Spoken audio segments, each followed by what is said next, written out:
چلا ہی مریم نواز صاحبہ کا، انہوں نے کہا کہ حکومت میں تھا ایک آئی ایم ایف کے ساتھ جس طرح کی ڈیل کی گئی اس کے نتائج ہم برداشت کر رہے ہیں. ذرا سنیے. جب وہ حکومت میں تھا تو اس نے آئی ایم ایف کے ساتھ جس طرح کی ڈیل کی جس کے نتائج آج بھی پاکستان بھگت رہا ہے، اور پاکستان کی معیشت کو اس نے تباہی کے دھانے پر پہنچا دیا، لینڈ مائنز بچھا کے چلا گیا. جی اسد عمر صاحب، آئی ایم ایف کی ڈیل آپ مجھ سے پوچھ رہے تھے کہ میں ہنس کیوں نہ ہوں. 9 اپریل کو یہ ووٹ آف نو کانفیڈنس ان کا جو ہے حرام کے پیسے سے کیا ہوا سازش والا کامیاب ہوا، اور آئی ایم ایف کی ڈیل ہوئی ہے اگست کے آخری ہفتے میں.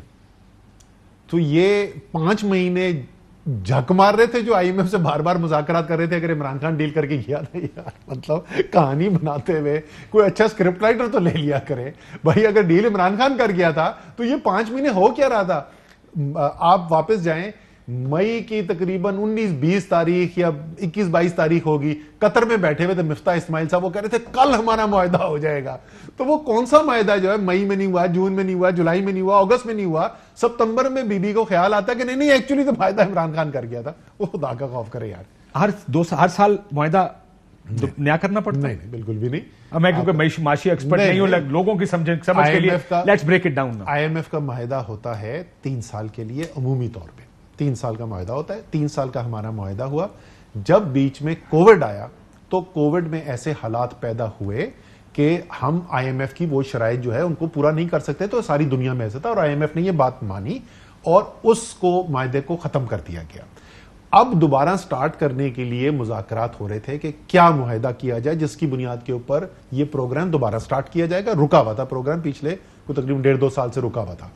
تو ان کی ہو رہی تھی شوکت ترین صاحب کی، مذاکرات ہو رہے تھے، حکومت بدل گئی، ابھی کوئی فیصلہ ہوا نہیں تھا. مفتاح اسماعیل آگے، مفتاح اسماعیل نے مذاکرات کرنے شروع کر دیے.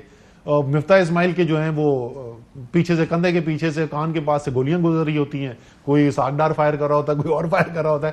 تو وہ 5 مہینے کر کے اگست کے آخری ہفتے میں جا کے معاہدہ فائنلائز ہوا ہے، اور اب دوبارہ سے وہ پروگرام شروع ہوا ہے اور $1.1 ارب آئے. یہ مجھے بتائیے گا جب آئی ایم ایف کے پروگرام کے لیے، میں اپنے سمجھنے کے لیے بھی اور لوگوں کے سمجھنے کے لیے بھی، کہ اب جب یہ معاہدہ ہو رہا تھا، یہ جب آپ نے بھی کیا اور انہوں نے کہا کہ جی اب سبسڈی نہیں ہوگی، فیول پر سبسڈی نہیں ہوگی، 50 روپے لیوی کا بھی آپ نے ذکر سنا ہوگا، آپ کو بجلی اور گیس مہنگی کرنی پڑے گی.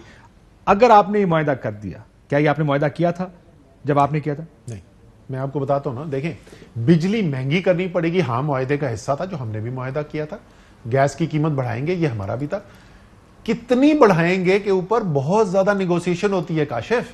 میں آپ کو پہلے بھی پروگرام میں بتا چکا ہوں، جو نومبر میں ہمارا اور ارلی دسمبر کے اندر بریک ہوا تھا، ہم نے کہا ہم نہیں شرائط سائن کریں گے. وہ ہم سے مانگ رہے تھے اس وقت کوئی 90% جو ہے وہ گیس کی قیمت بڑھانے کو کہہ رہے تھے، 50% بجلی کی بڑھانے کو کہہ رہے تھے.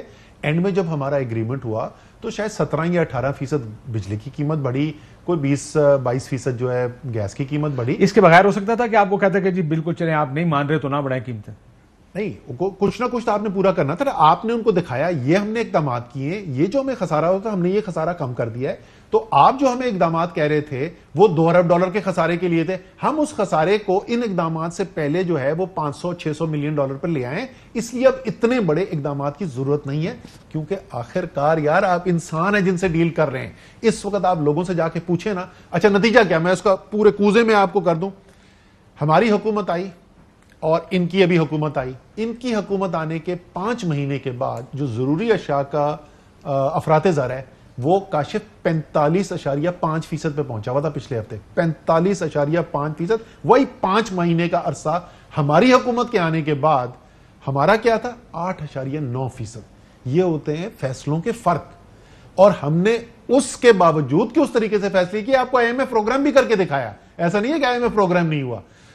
آئی ایم ایف کا پروگرام ہونا، اس کے مشکل فیصلے ضروری ہوتے ہیں، بالکل ہوتے ہیں، لیکن اس میں پیٹرول جو ہے وہ 150 سے 250 جاتا ہے یار، ایسا ضروری نہیں ہوتا. بجلی 16 سے 36 روپے جاتی ہے، ایسا ضروری نہیں ہوتا. معیشت کدھر کھڑی ہے آج؟ سر معیشت جو ہے وہ پاکستان میرے ماننے کے مطابق اور بہت سارے انڈیپینڈنٹ اکانومسٹ کے مطابق جو ہے پاکستان کے خطرناک ترین صورتحال کا سامنا ہے. اور وہ میں کیوں کہہ رہا ہوں، پاکستان کی معیشت جو ہے وہ مشکل حالات میں پہلے بھی گئی ہے، لیکن یہ پہلی دفعہ ہو رہا ہے پاکستان کی تاریخ میں کہ آئی ایم ایف کا پروگرام سائن ہو گیا ہے، اور پروگرام سائن ہونے کے بعد جو ہے وہ خطرے کی گھنٹیاں بڑھنی شروع ہو گئی ہیں. پچھلے جب سے میرے خیال میں کوئی 2 ہفتے کے اندر 214 روپے سے 236 روپے پہ روپے چلا گیا. آئی ایم ایف کا پروگرام سائن ہوا, ڈالر 235-40 کے قریب تھا, مجھے اب ایگزیکٹ فگر یاد نہیں, ادھر سے واپس آیا 214 اور اس کے بعد پھر اس نے چھلانگ لگائی 236 پہ واپس پہنچ گیا, روز 2-3, کیونکہ مارکیٹس جو ہیں. اچھا ایک اور میں آپ کو بتا دوں جو بالکل عالمی مارکیٹ ہے, بڑی وہ شفاف مارکیٹ ہے, اس کا سیاست سے کوئی تعلق نہیں ہے. عالمی جو بانڈ مارکیٹ ہوتی ہے نا, وہ جو قیمت چاہیے ہوتی ہے, انشورنس آپ سمجھ لیں کہ انشورنس کی آپ نے دینی ہوتی ہے کہ کتنے پیسے کتنا فیصد آپ دیں گے پریمیم, تو آپ پاکستان کا قرضہ آپ انشور کرا سکتے ہیں کہ یار پاکستان دے نہ دے مجھے پیسہ واپس مل جائے گا. ٹھیک ہے جی, اب ذرا سنیں یہ تاریخیں اور آپ کو سمجھ میں آئے گی جڑ اس خرابی کی کدھر ہے. 4 مارچ کو یہ 5% پہ تھا, 4 مارچ کو یہ 5% پہ تھا.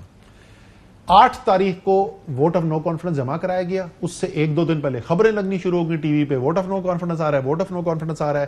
7 تاریخ سے اور 8 تاریخ کے درمیان یہ 9% پہ پہنچ گیا, ایک دم تقریباً دگنا ہوا. وہ آج 22.7% پہ ہے, اور آئی ایم ایف اگریمنٹ آنے کے بعد دوبارہ سے بڑھا ہے. یعنی عالمی مارکیٹ یہ کہہ رہی ہے یار آپ نے آئی ایم ایف سائن کر دیا, لیکن آپ پھر بھی جو نا آپ کا دیوالیہ ہونے کا خطرہ ہے, اور بہت زیادہ خطرہ ہے. اور یہ پاکستان کی تاریخ میں دہرا رہا ہوں, پہلی دفعہ ہوا ہے کہ آئی ایم ایف کے پروگرام کے بعد یہ ہو رہا ہے. مجھے ایک مسلم لیگ نون کے سینئر رہنما جو اکانومی سمجھتے ہیں ان سے میری بات ہوئی, بتائیے گا کہ ان کا اسیسمنٹ ٹھیک ہے نہیں. وہ ذرا تھوڑے سے اگری نہیں کر رہے تھے مفتاح اسماعیل صاحب کے فیصلوں سے. انہوں نے کہا جی ہم نے ڈیفالٹ کا جو شور مچایا آتے ساتھ ہی, پاکستان ڈیفالٹ اس لیے نہیں کر رہا تھا کہ آپ کرنسی دیکھتے ہیں تو آپ کو پتا چلتا ہے کہ ڈیفالٹ ہو رہی ہے نہیں. اگر کرنسی سٹیبل ہے, جو ان کا خیال تھا کہ آپ کے آخری دنوں میں 172 روپے پہ یہ تقریباً انٹل انسٹیبلٹی ہیپن ختم 178 پہ ہونا, لیکن انسٹیبلٹی شروع ہونے سے پہلے واز اٹ 172 یا 178 کے اوپر تھے, 178 ہو سکتا ہے, اس سے پہلے تھوڑا سا ڈراپ ہوا 4-6 روپے اس سے. انہوں نے کہا کہ جب آپ کو کرنسی انسٹیبل نظر آئے اور نظر آئے کہ مارکیٹ بینک ریٹ کچھ اور ہے اور مارکیٹ 5 روپے 6 روپے اوپر جا رہی ہے, that's a sign for default. اب آپ کو لگتا ہے ہم ڈیفالٹ کی طرف جا رہے ہیں؟ دیکھیں میں نہیں یہ کہنا چاہتا کہ نہ ڈرانے کی وجہ سے یہ نہیں کہنا چاہ رہے, یہ حالات ایسے نہیں ہیں. نہیں, میں آپ کو صرف فیکٹ آپ کو بتایا کہ عالمی مارکیٹ جو دنیا کے اسپیشلسٹ بیٹھے ہوئے وہ یہ کہہ رہے ہیں کہ پاکستان کے دیوالیہ ہونے کا خطرہ جس وقت پی ٹی آئی کی حکومت چل رہی تھی, وہ 4 مارچ کی تاریخ تک 5% کی اس کی کاسٹ تھی, اور اس کے اوپر وہ آپ کو انشور کرنے کے تیار تھے کہ چاہے پاکستان دیوالیہ بھی ہو جائے تو ہم آپ کے بانڈ کا پیسہ دے دیں گے. آج اس کی قیمت 22.7% پہ پہنچ گئی ہے. یعنی دنیا کے ایکسپرٹس کہہ رہے ہیں کہ آپ کے دیوالیہ ہونے کا خطرہ 4 گنا سے زیادہ بڑھ گیا ہے. یہ ہے حقیقت جہاں پر آپ آج کھڑے ہوئے ہیں. جو آپ ڈفرنس کی بات کر رہے تھے کہ بینکنگ مارکیٹ کے اندر, انٹر بینک مارکیٹ کے اندر, اور جو کرب یا جو ہنڈی وارہ کے ذریعے پیسہ آتا ہے, وہ عموماً 1-1.5 روپے کا فرق ہوتا. اس وقت 10-10, 12-12 روپے کا فرق ہوا ہوا ہے. سو جتنے بھی سائنز آپ دیکھتے ہیں, جب بھی آپ علی خضر ہے, بہت اچھا quality journalist, economic journalist, business recorder کی ریسرچ ٹیم کا ہیڈ ہے, اس کا سیاست سے کوئی تعلق نہیں ہے. اس کے آج آپ کی ٹویٹ پڑھیں, وہ کیا کہہ رہا ہے. وہ کہہ رہا ہے کہ معیشت ادھر جا رہی ہے جہاں پہ معاشرے میں انتشار کا خطرہ نظر آ رہا ہے. تو ایسے حالات پیدا ہو چکے ہیں. اس کو ریسکیو کرنے کا طریقہ کیا ہے؟ دیکھیں میں نے آپ سے کہا نا کہ ذرا سمجھنے کی ضرورت ہے کہ یہ خرابی شروع کہاں سے ہوئی. پولیٹیکل انسٹیبلٹی میں بول کے بینڈ پیٹ پر پاگل ہو گئے ہوں. بھائی تم نوبل لوریٹ کوئی لے کے آ جاؤ, جب تک پولیٹیکل انسرٹنٹی کو ختم نہیں کرو گے یہ معیشت نہیں سنبھلے گی. اور اگر یہ نہیں سنبھلے گی تو یہ جس طرف جا رہی ہے, میں ذکر بھی نہیں کرنا چاہتا کہ اس کے کیا کانسیکوینسز ہو سکتے ہیں.